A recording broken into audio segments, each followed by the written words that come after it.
Students, நாங்கள் இன்றைக்கி இந்த வீடியோவில் 2019ஆம் ஆண்டு நடந்த ஓலெவல் சயின்ஸ் பேப்பரோட 2வது ஸ்ட்ரக்சர்ட ஏ பாட்டு தான் பார்க்க போகிறோம். நாங்கள் கேள்வியை பார்ப்போம். பாருங்க, உயிர் வாழும் அங்கிகளின் பாகுபாடு பற்றிய ஒரு கோட்டு வரைபடம் கீழே தரப்பட்டுள்ளது என்று சொல்லி கேள்வி ஆரம்பிச்சாங்க. இந்த கேள்வியில் ஒரு சார்ட் ஒன்று தந்திருக்காங்க. இந்த சார்ட்டில் சில இடங்கள் நிரப்பப்பட்டிருக்கு, சில இடங்கள் புள்ளிக்கோடிடப்பட்டிருக்கு. மேற்குறித்த கோட்டு வரைபடத்தை பயன்படுத்தி பின்வரும் வினாக்களுக்கு விடை தருகண்டு ஆரம்பிச்சது கேள்வி. முதலாவது கேள்வியை பார்த்தா, WXYZ எனும் பெட்டிகளில் இருக்கும் புள்ளிக்கோட்டின் மீது உரிய உயிர் வாழும் அங்கிகளின் கூட்டத்தை எழுதி மேற்குறித்த கோட்டு வரைபடத்தை பூரணப்படுத்து என்று சொல்லிருக்கு. சார்ட் உயிர் வாழும் அங்கிகளை பாகுபடுத்து ஒரு சார்ட்டாகத்தான் இருக்கு. உங்களுக்கு தெரியும், கிரேட் 10ல் பார்ட் 2 புக்கில் உங்களுக்கு ஒரு பாடம் இருக்கு, அங்கிகளோட பாகுபாடுண்டு. இந்த அங்கிகளோட பாகுபாடு எப்படி இருக்குன்னு வாங்க பார்ப்போம். ஆரம்ப காலத்தில் உங்களுக்கு எல்லாருக்குமே தெரியும், இந்த பூமியில் உயிர் வாழ்ந்த அங்கிகள் மிகச்சிறிய எளிய அங்கிகளாக இருந்துச்சு. அப்போ இந்த அங்கிகளோட உடலில் ஒரு சிக்கல் தன்மை இதெல்லாம் இருக்கல. மாதிரி ஒரு சிறிய தொகையான அங்கிகளும் வாழ்ந்ததால் இந்த வாழ்ந்த அங்கிகள் எல்லாம் பாகுபடுத்தணும்னு சொல்லி ஒரு தேவையும் இருக்கலை. காலம் போக போக அங்கிகளோட எண்ணிக்கையும் அதிகரிச்சிச்சு, அதே மாதிரி அங்கிகளோட உடலோட சிக்கல் தன்மையும் அதிகரிச்சுட்டு போயிடுச்சு. அப்போ ஒரு தேவை ஒன்று வந்துச்சு, இந்த அங்கிகளை பாகுபடுத்தணும்னு. இந்த அங்கிகளை நாம பாகுபடுத்தணும்டா ஒவ்வொரு அங்கியும் எப்படி இருக்குன்னு அதை இனங்காண, அதே மாதிரி அந்த அங்கிகளை பற்றின கல்வி நடவடிக்கைகளுக்காக, அந்த அங்கிகளால் எங்களுக்கு பொருளாதார ரீதியில் என்ன பயன் கிடைச்சிது, இதுக்காக எல்லாமே நாங்கள் அங்கிகள் என்ன செய்ய வேண்டிய இருந்துச்சு, பாகுபடுத்தி கூட்டங்களாக்க வேண்டிய தேவை வந்துச்சு. அப்போ முதல்ல அங்கிகளை விஞ்ஞான ரீதியாக பாகுபடுத்தினாங்க. இந்த விஞ்ஞான ரீதியாக அங்கிகளை முதல்ல பாகுபடுத்தின ஆள்தான் கெரோலஸ் லினியஸ் என்பவர். முறையில் எப்படி பாகுபடுத்தினாங்கண்டா 2 வகையா பாகுபடுத்தினாங்க. இயற்கை முறை பாகுபாடு, செயற்கை முறை பாகுபாடு.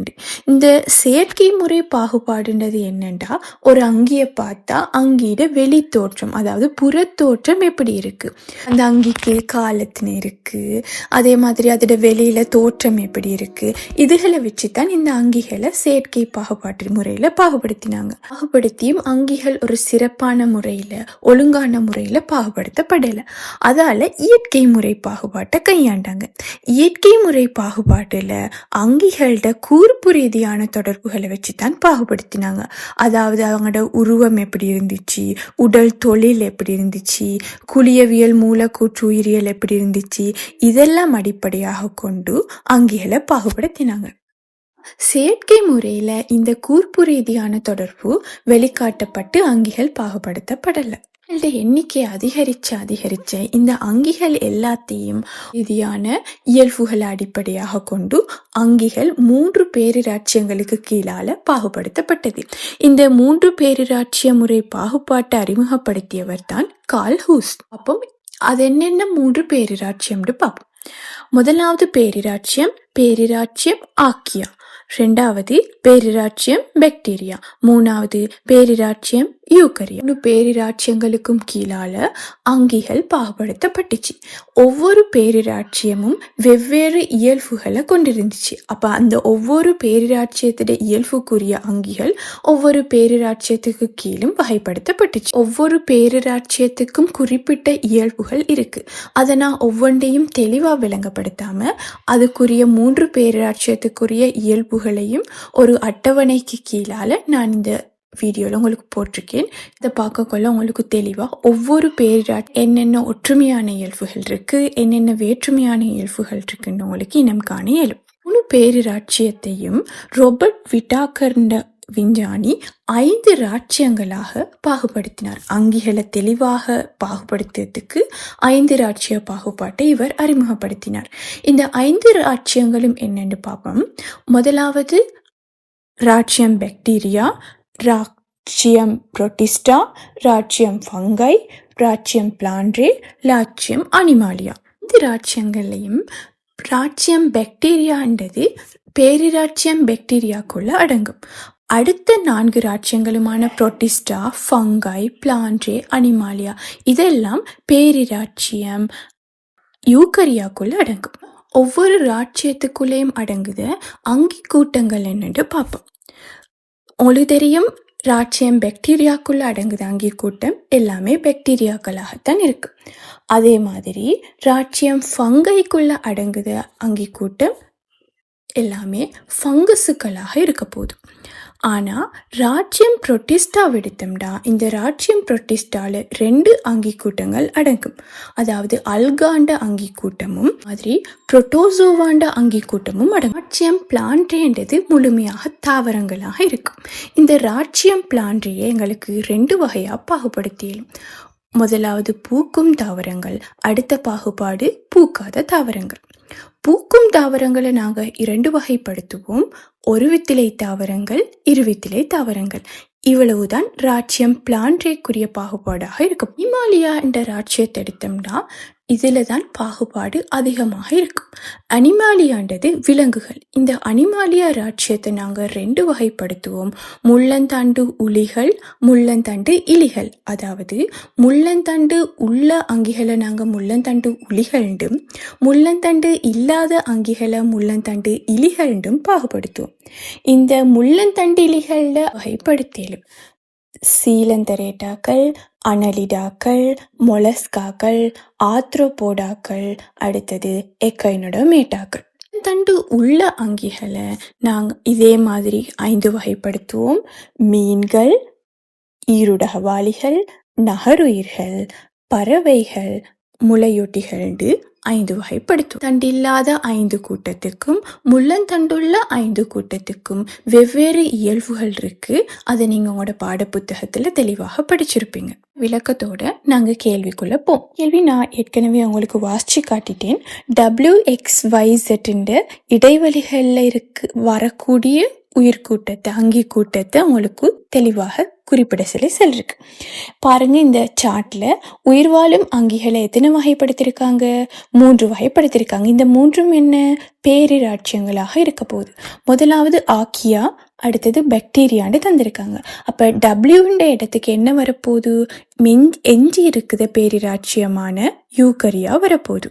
அதே மாதிரி அந்த யூக்கரியாவை எத்தனை வகைப்படுத்திருக்காங்க? 4 வகைப்படுத்திருக்காங்க. புரோட்டிஸ்டா, ஃபங்கை, பிளான்ட்ரே, அடுத்த பெட்டியை எக்ஸ்ன்னு தந்திருக்காங்க.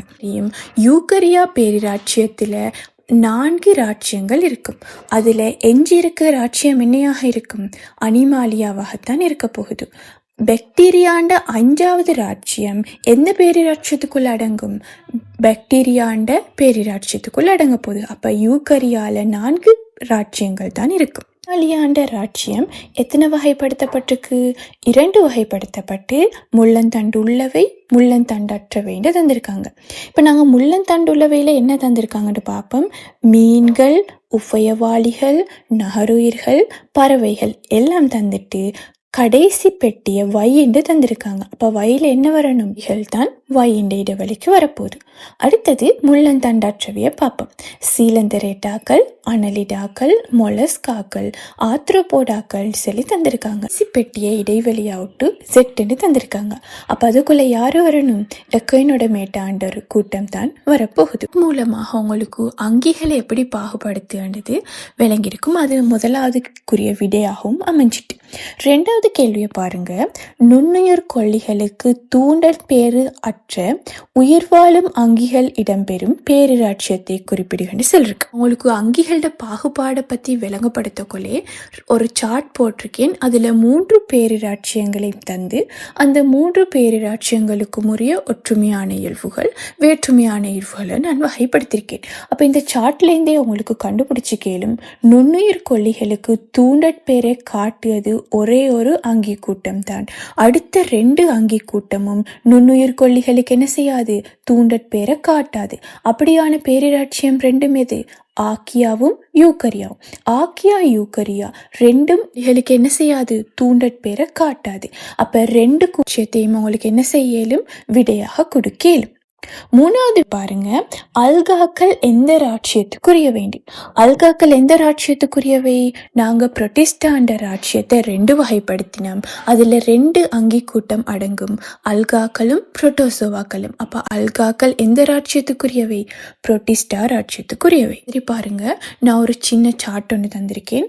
அது புரோட்டிஸ்டா, ஃபங்கை, பாக்டீரியா இந்த 3 ராட்சியங்களுக்கும் உரிய ஒற்றுமையான வேற்றுமையான இயல்புகளை கொண்ட ஒரு சார்ட். இதில் இருந்தும் உங்களுக்கு மேலதிகமாக வரக்கூடிய வினாக்களுக்கு விடையளிக்கக்கூடியதாக இருக்கும். 4வது வினாவை பார்ப்போம்.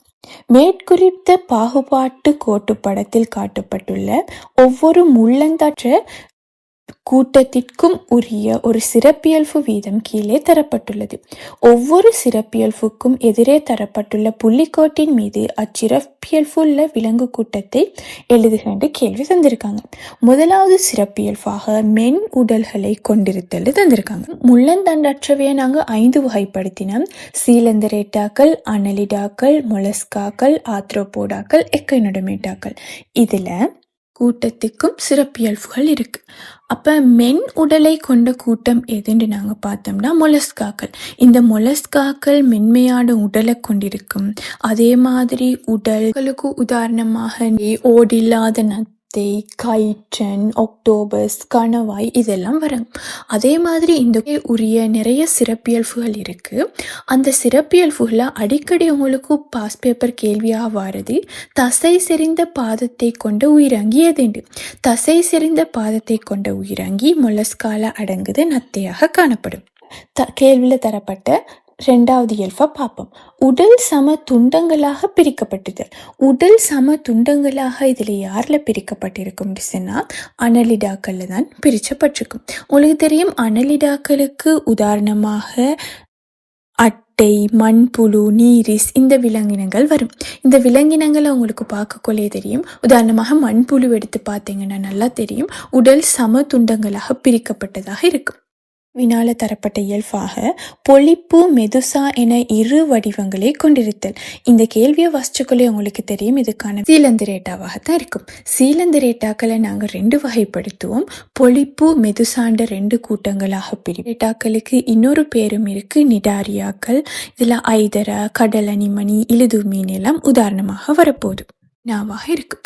இந்த அங்கிகளோட பாகுபாட்டு வினா ஒவ்வொரு வருடமும் பாஸ் பேப்பரில் வரக்கூடிய வினாவாகத்தான் இருக்குது.